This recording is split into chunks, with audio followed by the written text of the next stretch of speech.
Continuando aqui sobre os nossos algoritmos de escalonamento, nós vamos ver agora um outro tipo de algoritmo, que é o algoritmo que se utiliza do scheduling por prioridade. Então vamos ver aqui do que é que ele se trata e como é que ele funciona.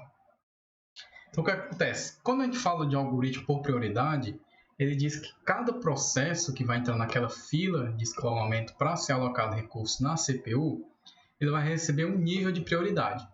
Esse nível de prioridade geralmente é dado por um número. Dependendo da literatura onde você for ver, se deparar com esses conceitos de algoritmo de escalonamento, pode ter lá valores variando de 0 a 7. Então, a prioridade sempre vai variar em relação a isso, né?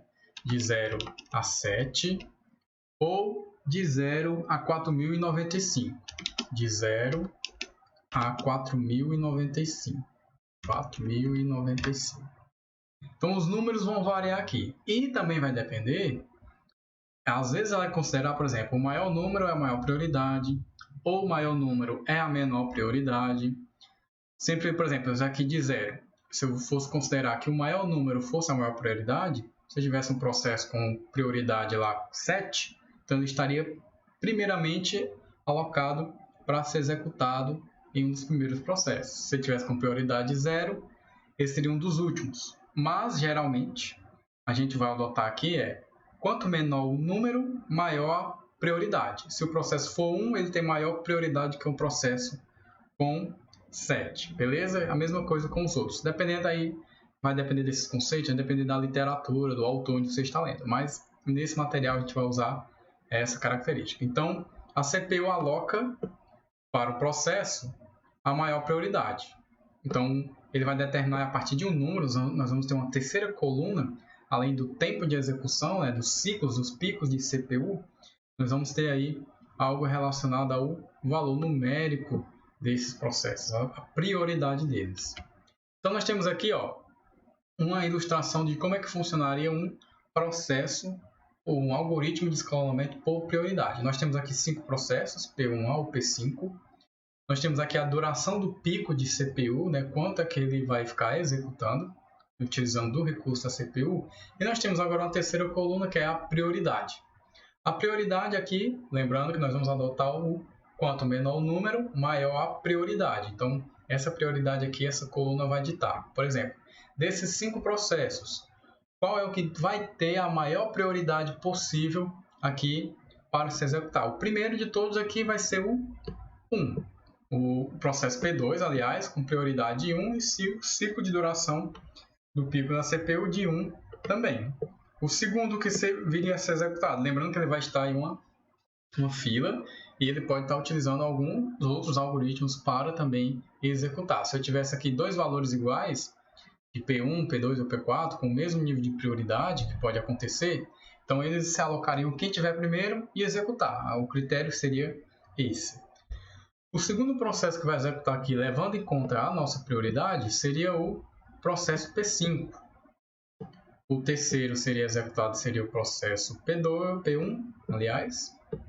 Percebe que o ciclo de pico de duração da CPU dele é o maior de todos, E o terceiro seria o P3, aqui, com prioridade 4, e o último seria o P4, com prioridade número 5. Então, ele vai executar nessa ordem, determinado pelo número de prioridade. Quanto menor o número, maior a prioridade. Vamos ver aqui, no nosso gráfico, como ficaria a ilustração utilizando os algoritmos de escalonamento por prioridade. Lembrando que nosso ciclo de CPU é de 0 a 1, nosso processo P2, que seria o primeiro a ser executado, é de tamanho 1, então foi de 0 a 1, executou, beleza. Agora vai partir para o outro processo, que é o P5. Como a duração do ciclo a duração do pico dele é 5, cadê? A duração do pico do processo P5 é 5, Nós temos aqui, então ele vai de 1 a 6, de 1 a 6 é 5, de 6 a 16 é o ciclo P1, que tinha duração 10, Duração do pico de CPU. Do P3 vai do 16 ao 18, que tinha duração 3, tinha duração 2, aliás, do 16 ao 18. E o P4 foi do 18 ao 19, que ele tinha aqui duração de ciclo de pico de CPU igual a 1.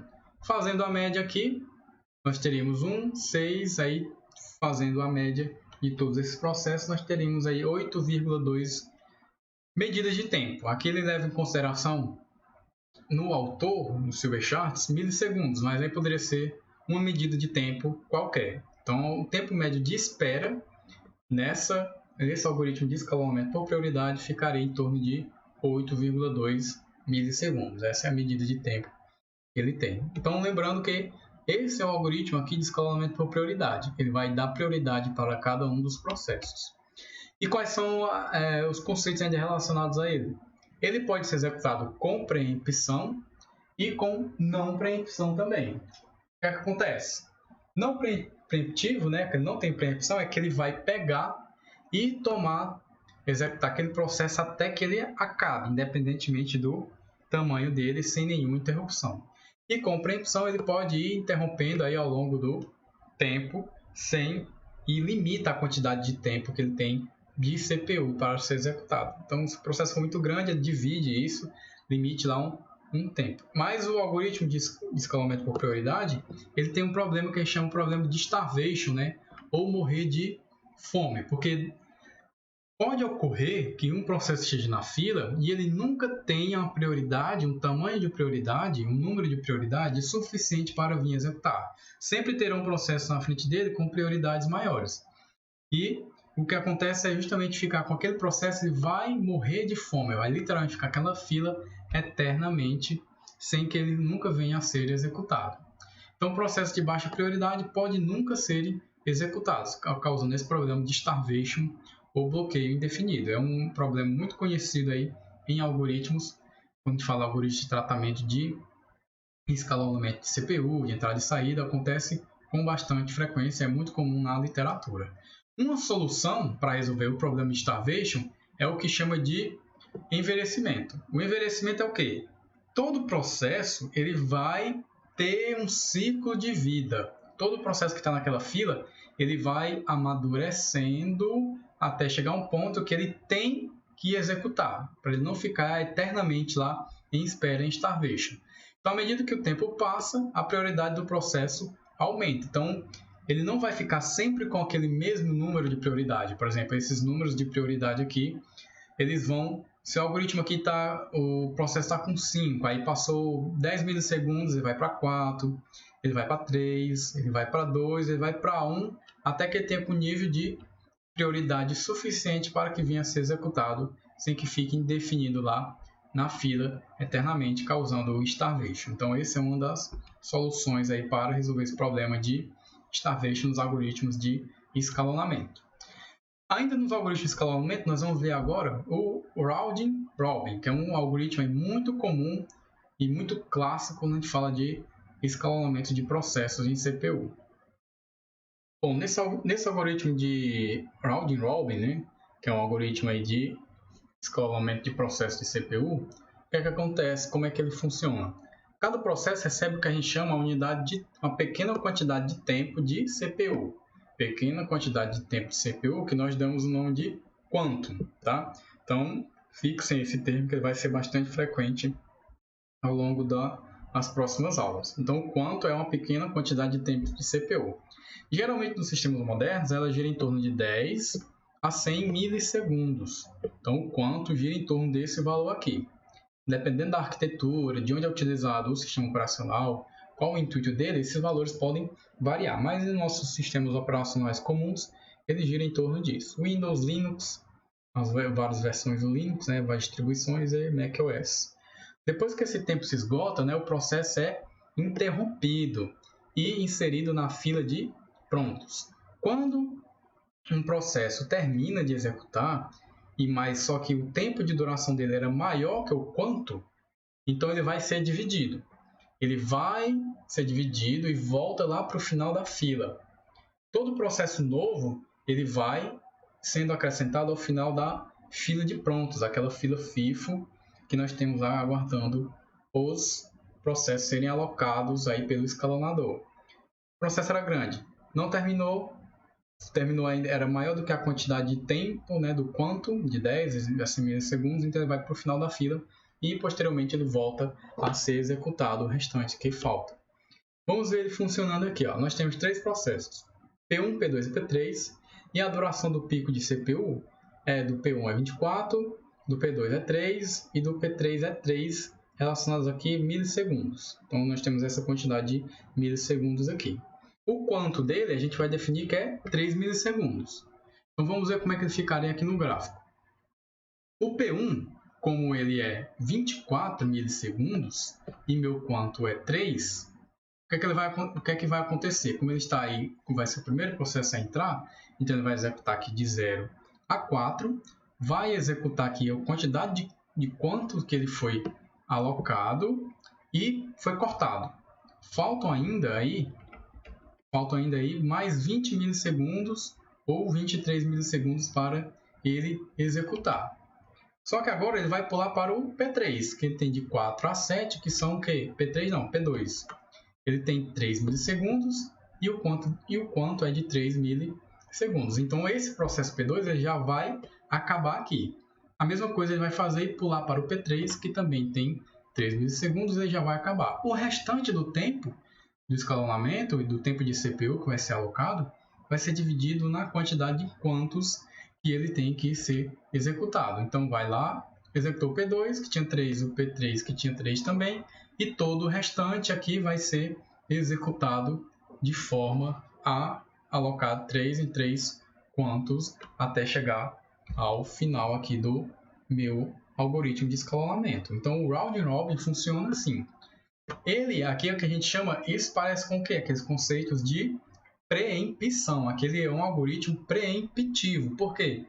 Ele definiu um intervalo de tempo para ser executado. Ele não tomou a CPU completamente. Se ele não fosse preemptivo, ele teria executado aqui todo o processo P1 com seus 24 milissegundos, posteriormente que ia para os outros dois processos P2 e P3. Então ele é preemptivo. E o tempo médio de espera aqui gira em torno aí de 5,66 milissegundos. Essa aqui é a ideia básica do Round Robin. Como é que é o desempenho dele? Se o Q, né, que é o nosso quanto, for muito grande, então ele vai ficar muito parecido, se não igual, com o nosso algoritmo FCFS ou FIFO também, First Come, First Served, o primeiro a entrar, o primeiro a ser servido, se o tempo de quanto for muito grande. Se o tempo do quanto, nosso Q, for muito pequeno, então ele vai simular o compartilhamento do processador e vai gerar overhead, né? Vai ter uma sobrecarga do nível de utilizamento da nossa CPU. Então o Q precisa ser grande em relação ao tempo de troca de contexto, caso contrário o overhead será muito grande. Então vai ver uma superutilização da CPU em trocas de contexto. Troca de contexto é quando eu vou fazer aquela alteração entre as prioridades dos meus processos, vou mudar aí, vou procurar fazer entradas, mudanças de entrada e saída, buscas de outras formas de mudar aí os acessos aos meus processos dentro da CPU, dentro das minhas filas. Então nós vamos ver aqui, ó. Nós temos um tempo de processo igual a 10 e nós temos um quanto para 12. Quantas trocas de contexto vão haver aqui? Quantas mudanças de contexto dentro do processador vão haver aqui? Não vai haver nenhuma mudança de contexto para um quanto de tamanho 10 e um tempo de processo de tamanho, um quanto de tamanho 12 e um tempo de processo de tamanho 10. Então, todo esse processo, aqui não houve nenhuma troca ou mudança de contexto. Agora, um segundo exemplo. Se eu tenho, ainda o meu tempo de processo é igual a 10 milissegundos, mas eu tenho um quanto de tamanho 6, quantas mudanças de contexto eu vou ter? Bom, eu vou ter uma mudança de contexto que ele vai começar a executar aqui. O tempo dele foi limitado, o quanto dele era 6. O restante aqui vai mudar apenas uma única vez. Então, ele vai mudar ter essa mudança de contexto uma única vez. Se eu tivesse ainda o meu tempo de processo igual a 10 e o meu quanto igual a 1, então meu tempo de execução aí de igual a 1, tempo de alocação dentro da CPU igual a 1, eu teria um total de 9 mudanças de contexto. Então, todas as mudanças aqui seriam contadas, né? Seriam as mudanças de contexto dentro da execução dos meus processos.